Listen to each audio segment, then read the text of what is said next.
कुचकुच करायचं म्हणजे आता तुमच्याशी हा लग्न हा फार महत्त्वाचा विषय, की लग्न दोन प्रकारचे होतात, एक लव्ह मॅरेज आणि दुसरं ॲरेंज मॅरेज. काही अपवाद जर सोडले तरी दोन्ही मॅरेजेस फेल होतात.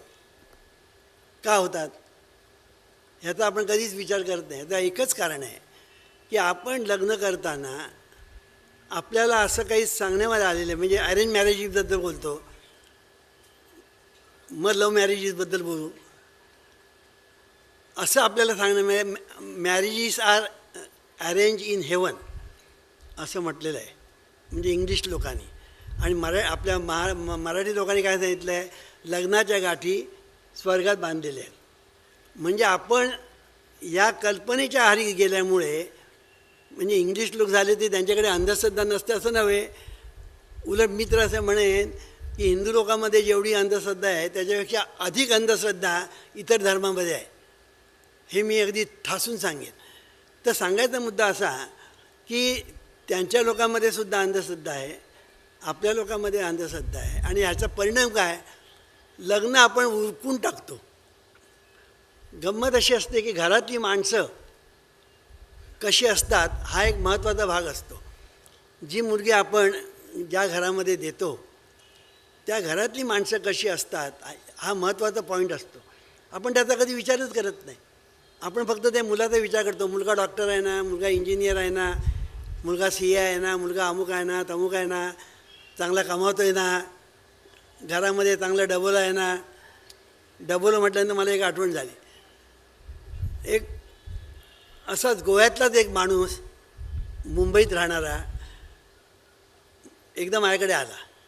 माझा एक ओळखीचा मुलगा, म्हणजे सावत्र काकाचा मुलगा लग्नाचा होता, त्याची चौकशी करण्यासाठी तो आला होता. आणि त्यांनी पहिला प्रश्न काय मला विचारला, काय डबल आहे का म्हणून, म्हणजे घरची श्रीमंती आहे का, मोटर बंगला आहे का, अमुक आहे तमुक आहे, हा पहिला प्रश्न. त्यांनी असा मला प्रश्न विचारला नाही घरातली मंडळी कशी आहे, तो मुलगा कसा आहे वगैरे वगैरे, व्यसनी आहे का, तो बाहेर खेळले आहे का, तो अमुक आहे का, हे काही विचारलं. पहिला प्रश्न विचारला डबल आहे का म्हणून. मला हे काय सांगायचं आहे की आज आपण सुद्धा लग्न करताना, तुम्ही काय करता मला माहीत नाही, मुंबईत काय करतात ते मी सांगतो. लग्न करताना आपण विचार पहिला करतच नाही का, तर लग्नाच्या गाठी अगोदर बांधलेल्या आहेत. एक दुसरा, आपल्याला काय सांगता येत, नशिबात सगळं लिहिलेलं आहे त्याप्रमाणे घडणार, मग नशिबात त्या मुलीचं असेल त्याप्रमाणे घडेल, हे दुसरं. आणि यामुळे आपण लग्न उरकून टाकतो. आपल्याला असं वाटतं एकदा आपण मुलीला देऊन टाकली, तिथं एकदा लग्न केलं की आपण मोकळे. ही चुकीची समजूत आहे. ती मुलगी, तुम्ही मोकळे होत नाही लग्न झाल्यावर, तुम्ही उलट जास्त संकटात सापडता. कारण ती मुलगी परत येते, मग तिचा छळ होईल किंवा तिला नवऱ्याकडून त्रास होईल, घरातल्या माणसाकडून त्रास होईल आणि ती मुलगी परत येते. पुष्कळ वेळेला आपल्याला नात्यातला मनुष्य असं वाटतं आणि आपल्याला असं वाटतं तो मुलगा चांगला असेल म्हणून आपण डोळे मिटून देतो. पण तो मुलगा चांगला नसतो, क्रॅक असतो, चिडखोर असतो, भांडखोर असतो, हे आपल्याला माहीत नसतं. पण तो इंजिनियर आहे, दिसायला पण चांगला ठीक आहे, पगारही चांगला आहे, एवढं आपण बघतो आणि मुलगी देतो. हे मी सांगतो आहे ना, हे अगदी माझ्या जवळचं उदाहरण मी सांगतो तुम्हाला. हे का होतं आहे ह्याचं एकच कारण, लग्न करताना आपण विचार करत नाही, कौल लावतो आणि चांगली लग्न मोडली जातात आणि नको ती लग्न जोडली जातात कौल लावण्याच्या प्रकारामुळे. आमच्याचकडे आत्ताच आमच्या मंडळाबरोबर एक माणूस आलेला आहे, त्याने सांगितलेली गोष्ट त्याच्या भावाची. त्याची पहिली सोयरीक जी जमली होती ती मुलगी खरोखर चांगली होती, पण याला बुद्धी झाली देवाकडे जाऊन कौल घेण्याची आणि कौल दिला की तू या मुलीवर लग्न करू नको. मग त्याने दुसऱ्या मुलीसाठी पुन्हा कौल घेतला, कर म्हटलं. दुसरी मुलगी जी होती ती एकदम बेकार निघाली आणि त्याचा संसार उद्ध्वस्त झाला. म्हणजे हे जे कौल लावणं, अंगात येणं वगैरे वगैरे हे जे प्रकार आहेत, ह्याचा विचार तुम्ही लोकांनी केला पाहिजे. हा विचार का तुम्ही करत नाही आता मला कारण माहिती आहे. तुम्हाला भीती वाटते, एक भीती वाटते. हे जर केलं नाही तर देवाचा कोप होईल, आणि देवाचा कोप झाला तर आपल्यावर संकट येतील, अशी आपल्याला भीती वाटते. पण जीवनविद्येने सुद्धा याबाबतीत सांगितलेलं आहे, परमेश्वर तुमच्यावर कृपाही करत नाही आणि तो तुमच्यावर कोपही करत नाही. हा जीवनविद्येने मांडलेला एक महत्त्वाचा सिद्धांत आहे. आणि हा जर सिद्धांत तुम्ही जर नीट स्वीकारलात ना, तुमच्या जीवनातले जवळजवळ 99% प्रॉब्लेम सुटतील. परमेश्वर कृपा करत नाही आणि कोप करत नाही, पण त्याची कृपा होते, कोप होतो. तुम्ही म्हणा वामनराव असं तुमचं कॉन्ट्राडिक्शन आहे. मी कॉन्ट्राडिक्शन सांगत नाही. होणं आणि करणं याच्यातला फरक आहे. तो कृपाही करत नाही आणि तो कोपही करत नाही, पण कृपा होते आणि कोप होतो निसर्गाच्या नियमाप्रमाणे. म्हणून इथे निसर्गाचे नियम जीवनामध्ये महत्त्वाचे आहेत हे मला सांगायचं आहे. पण आपल्याला निसर्गाचे नियम महत्त्वाचे आहेत हेच ठाऊक नाही. आणि त्याचा परिणाम असा झालेला आहे की निसर्गाच्या नियमांना अनुसरून आपण जीवन जगतो की नाही ह्याचा विचार आपण काही करतच नाही. आणि म्हणून आपलं सर्व जीवन हे निसर्गाच्या नियमाने चाललेलं आहे, हे पहिलं लक्षात घ्या. म्हणून परमेश्वराची मी जी व्याख्या केली ती व्याख्या पुन्हा लक्षात आणा. एक निर्गुण आहे, एक सगुण आहे. निर्गुण व्याख्या मी अशी केली आहे की दिव्य आनंद स्वरूप, दिव्य ज्ञानशक्ती म्हणजे परमेश्वर.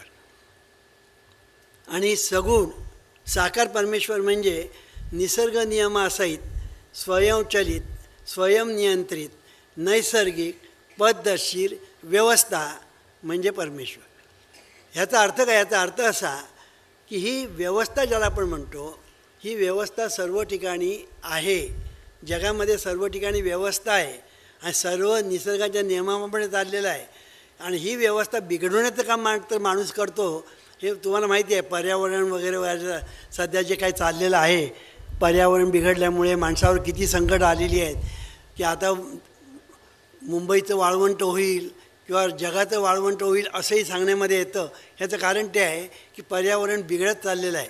तर सांगायचा मुद्दा असा की ज्याला आपण निसर्गाचे नियम म्हणतो, हे निसर्गाचे नियम मानवी जीवनामध्ये कार्यरत आहेत. ते तुमचं जीवन घडवितं किंवा बिघडवितं, पण त्याचा संबंध मात्र तुम्ही जे कर्म करता, तुम्ही जे ॲक्शन्स करता त्याच्याशी आहे, हे आपण लक्षात ठेवलं पाहिजे. म्हणून तुम्ही जे काही करता, केल्याबरोबर निसर्गाच्या नियमांना तुम्ही गती देता आणि त्या गतीतून जी निर्मिती होते त्याला नियती असं म्हणतात. ही जी नियती जी आहे, ही नियती माणसाच्या जीवनामध्ये सुख आणि दुःख निर्माण करीत असते. माणसाचं नशीब जे आपण म्हणतो ना, ते नशीब ह्या नियतीतून निर्माण होतं. आणि नियती कशातून निर्माण होते की आपण जे कर्म करतो, चांगलं किंवा वाईट, ते निसर्गाच्या नियमाप्रमाणे त्याला अनुसरून आहे की नाही, त्याच्याशी आपलं विसंगत असेल तर आपल्या पदरात दुःख पडतं, सुसंगत असेल तर आपल्या पदरामध्ये सुख मिळतं. पण निसर्गाच्या नियमाबद्दलच माहिती नाही. निसर्गाचे नियम काय आहेत, आपल्या जीवनाशी त्याचा संबंध काय आहे, ते कसे कार्यरत आहे, काही आपल्याला माहिती नाही आहे. आणि त्याचा परिणाम असा झालेला आहे की आपण देवदेव करतो, परमेश्वर करतो, त्याची कृपा अमुक हे सगळं बोलतो, पण हे सगळं हवेतलं असतं. हे सगळं हवेतलं असतं. आणि म्हणून त्याची कृपा होते तुम्ही जेव्हा निसर्गाच्या नियमाप्रमाणे जीवन जगता तेव्हा, आणि कोप होतो जेव्हा तुम्ही निसर्ग नियमाच्या विरुद्ध जगता तेव्हा. हे आपण पहिलं लक्षात ठेवलं पाहिजे. परमेश्वर तुमच्या जीवनामध्ये कधीही ढवळाढवळ करत नाही, हस्तक्षेप करत नाही, हे पहिलं लक्षात ठेवा. अहो मला तुम्ही असं सांगा, अनंत कोटी ब्रह्मांड आहेत, अनंत कोटी ब्रह्मांड, आपलं शास्त्र सांगतं अनंत कोटी ब्रह्मांड आहेत म्हणून. आणि विज्ञान पण ते सांगतं, खगोलशास्त्र, की अशा अनेक सूर्य आहेत, अनेक तारे आहेत, अनेक ग्रह आहेत, असं आपलं विज्ञान पण सांगतं. आता मला सांगा,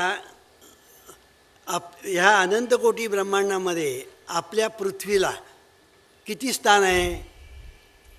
टिंबा इतकं स्थान असेल, टिंबा इतकं.